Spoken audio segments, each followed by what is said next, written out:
Sagada Mountain Province. Yan ang pupuntahan natin ngayon at sa munting tahanang ito, pinatuloy tayo ng ilang kapatid nating igorot na para tikman ang kanila pinagmamalaking etag.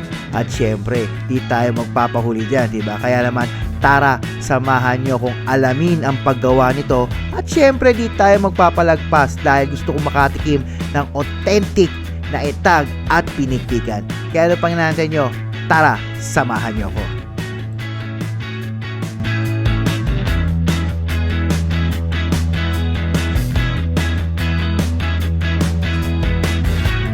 What's up sa inyo mga kakakaino? Big Boy Eric po nagbabalik para sa ating Cordillera Administrative Region Food Trip. Ang haba nung sinabi ko pero para sa ibang nag-aaral pa dyan, diba? Pero may binisita tayo ngayong isang bahay ng magpapatikim sa atin ng authentic na itag, no? Usually hindi to kinakain direkta, pinansasahog to sa isang specialty nila. Ito yung pinikpikan. So ano pa bang hinaantay natin? Tara, gutom na ako kain tayo, let's go!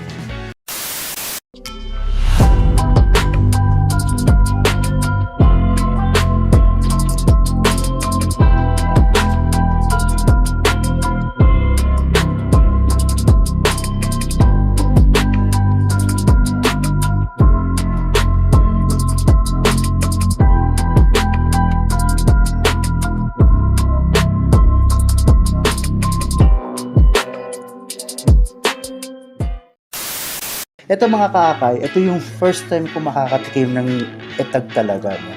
So tulad na sinabi ko sa intro, ang etag hindi talaga siya kinakain directly. Kala kasi ng iba, diretso kain na. Ito, kailangan mo siyang ipansahog sa atin. Sa pinikpikan, sa tinola. Tapos, nanay, saan pa natin pwede isahog to? Sa gulay, yun, mga ganun. Pwede, pero hindi talaga siya kinakain ng rektahan. No? Kasi napakaalat niya, kaya pasok talaga siya sa pangsahog. Tapos ito na yung karne. Ay, ating letag.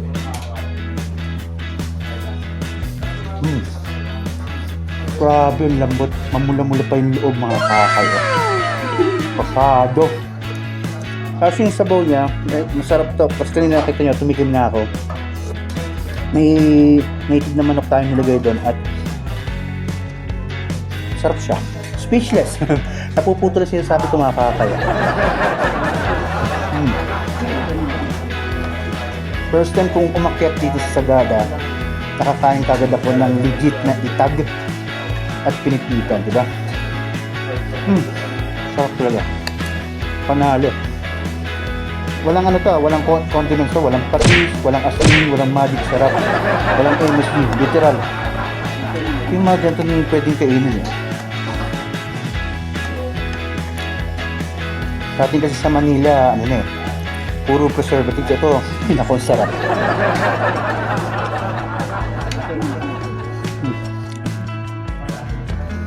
Panalong pechay. Pechay ito, diba, Nay? Yung laki eh.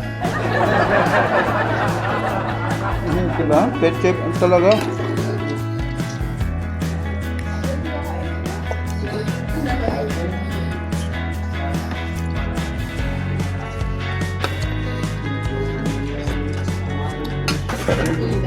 Sarap. Rekta ang sabaw na ito mga kakay. Panalo. Higop sabaw. Sarap. So mga kakay, siguro dito ko natatapusin ang vlog na to. At ito yung pinaka first experience ko sa pagkain ng etag. First experience ko sa pagpanik ko dito sa Sagada.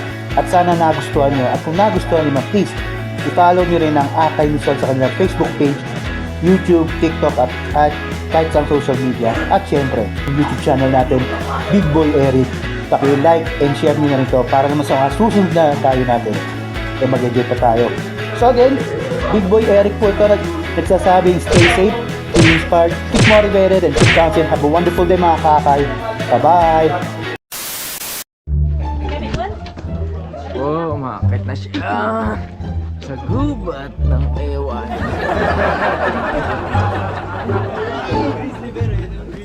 Ay, ang bilis. Umakit na pala siya.